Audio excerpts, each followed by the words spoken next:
तो आज मैं आपको एक अनोखी रहस्यमय कहानी सुनाऊंगा। अगर आप चैनल पर नए हैं तो अभी सब्सक्राइब कर ले तथा कहानी पूरा देखें। अंत में एक अनोखा रहस्य छुपा है। धन्यवाद। तो सुनिए।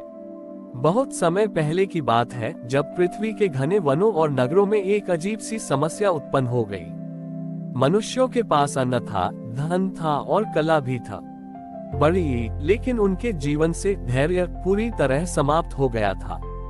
इस स्थिति का कारण शीघ्र असुर नाम का एक मायावी था। वह असुर अदृश्य रहकर लोगों के कानों में फुसफुसाता था कि सब कुछ अभी चाहिए। इस प्रभाव के कारण किसान बीज बोते ही फसल काटने की जिद करने लगे। शिष्य एक ही दिन में गुरु का पूरा ज्ञान चाहने लगे और होगा बिना चले ही मंजिल पर पहुंचने के लिए व्याकुल होने लगे। समय की गति तो वही थी, पर मनुष्यों का मन बहुत आगे भाग रहा था। इस जल्दबाजी में लोग आपस में टकराने लगे और चारों ओर अशांति फैल गई। देवताओं की प्रार्थना पर महादेव ने इस समस्या को सुलझाने का निश्चय किया। उन्होंने न तो अपना त्रिशूल लिया और न ही रौद्र रूप धारण किया। शिव जी ने एक बहुत ही शांत और सौम्य पथिक का रूप धरा और उस स्थान पर पहुंचे जहां शीघ्र असुर का सबसे अधिक प्रभाव था। महादेव ने देखा कि एक बड़ा सा पत्थर रास्ते के बीच में पड़ा था। शीघ्र असुर वहां खड़ा होकर लोगों को उकसा रहा था कि वे इस पत्थर को तुरंत तोड़ दे ताकि रास्ता साफ हो जाए। लोग क्रोध में पत्थर पर प्रहार कर रहे थे, पर पत्थर टस से मस नहीं हो रहा था। महादेव वहां रुके और उन्होंने एक छोटा सा बर्तन निकाला जिसमें नंदी के चरणों की पवित्र मिट्टी थी। उन्होंने पत्थर के पास बैठकर उस मिट्टी से एक छोटा सा शिवलिंग बनाना शुरू किया।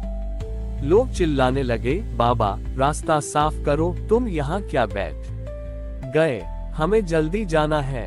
महादेव मुस्कुराए और बोले, पुत्रों, इस पत्थर को हटाने का सबसे तेज रास्ता इसके पिघलने का इंतजार करना है। लोग हंसने लगे कि पत्थर भी कहीं पिघलता है। महादेव शांत रहे और धीरे धीरे शिवलिंग पर जल चढ़ाने लगे। उनकी शांति इतनी गहरी थी कि शीघ्र असुर को घबराहट होने लगी। असुर ने महादेव के कानों में भी चिल्लाया, जल्दी करो, कुछ बड़ा करो, पर महादेव ने आंखें बंद कर लीं। जैसे जैसे समय बीतता गया, महादेव की स्थिरता का प्रभाव आसपास के लोगों पर पड़ने लगा। जो लोग भाग रहे थे वे रुककर देखने लगे। उनकी सांसें धीमी हुई और मन शांत होने लगा। शीघ्र असुर की शक्ति लोगों की जल्दबाजी से आती थी और जैसे ही लोगों ने रुकना सीखा, वह असुर कमजोर पड़कर हवा में विलीन हो गया। तभी एक चमत्कार हुआ। वह कठोर पत्थर जिसे लोग तोड़ना चाहते थे, महादेव के धैर्य की ऊर्जा से सचमुच कोमल हो गया और अपने आप दो हिस्सों में बंटकर किनारे हो गया, जिससे एक सुंदर मार्ग बन गया। महादेव ने तब अपना असली रूप दिखाया और संदेश दिया, जो जीव समय के साथ चलना सीखता है, समय उसका दास बन जाता है, और जो समय से आगे भागता है वह केवल भ्रम में जीता है।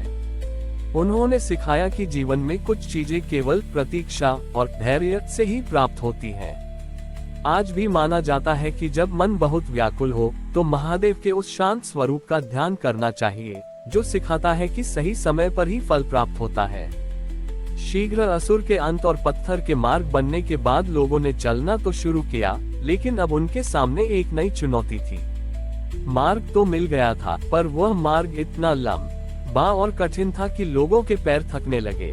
अब वे जल्दबाजी तो नहीं कर रहे थे, लेकिन उनके भीतर थकान और निराशा घर करने लगी थी। उन्हें लगने लगा कि धैर्य का मार्ग बहुत नीरस और कष्टकारी है। माता पार्वती ने जब उन थके हुए यात्रियों को देखा तो उनका हृदय करुणा से भर गया।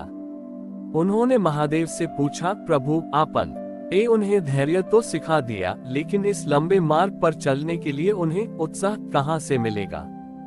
बिना आनंद के धैर्य तो एक बोझ बन जाएगा।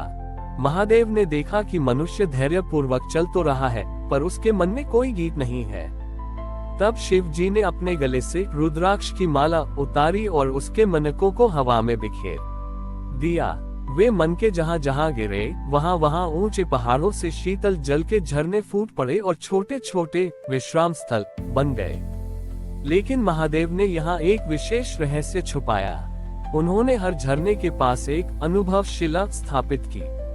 उन्होंने घोषणा की कि इस मार्ग पर जो भी यात्री थकेगा वह इन झरनों के पास बैठकर विश्राम कर सकता है, लेकिन उससे अपनी यात्रा का एक सुखद अनुभव उस शिला पर अंकित करना होगा।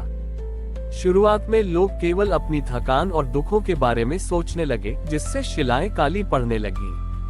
तब महादेव स्वयं एक बूढ़े गायक का रूप लेकर एक झरने के पास बैठ गए और अपनी वीणा पर एक मधुर धुन बजाने लगे। उन्होंने गाया कि यात्रा का नंद मंजिल पर पहुंचने में नहीं, बल्कि मार्ग में दिखने वाले फूलों, बहती हवा और अपनों के साथ में है। महादेव के उस संगीत का जादू ऐसा चला कि यात्रियों की दृष्टि बदल गई। अब वे मार्ग की कठिनाई को नहीं, बल्कि मार्ग की सुंदरता को देखने लगे। एक यात्री ने शिला पर लिखा, आज मैंने उगते सूर्य की पहली किरण देखी। बड़े उसरे ने लिखा, मैंने एक अजनबी की मदद की और मुझे बहुत सुख मिला। जैसे ही लोगों ने अपनी यात्रा के छोटे छोटे सुखों को पहचानना शुरू किया, उनके पैरों की थकान गायब हो गई। महादेव ने सिखाया कि धैर्य तब तक अधूरा है जब तक उसमें प्रसन्नता न जुड़ी हो। उन्होंने संदेश दिया कि जीवन एक लंबी यात्रा है, यदि तुम केवल अंत के बारे में सोचोगे तो थक जाओगे, लेकिन यदि तुम हर कदम का उत्सव मनाओगे तो तुम कभी नहीं थकोगे। विश्राम स्थलों पर लिखे उन अनुभवों से वह पूरा मार्ग ज्ञान की पुस्तक बन गया। महादेव ने सिद्ध किया कि शांति का अर्थ निष्क्रियता नहीं है, बल्कि शांत मन से कर्म का आनंद लेना ही वास्तविक योग है। हमारी और भी आध्यात्मिक एवं अनोखी कहानियां देखने के लिए हमारे चैनल पर जाएं तथा धार्मिक एवं पौराणिक अनोखी कहानियां हमारे चैनल पर है। कृपया जाके देखें तथा हमारे चैनल को सब्सक्राइब करके रखें और वीडियो लाइक जरूर करें। धन्यवाद।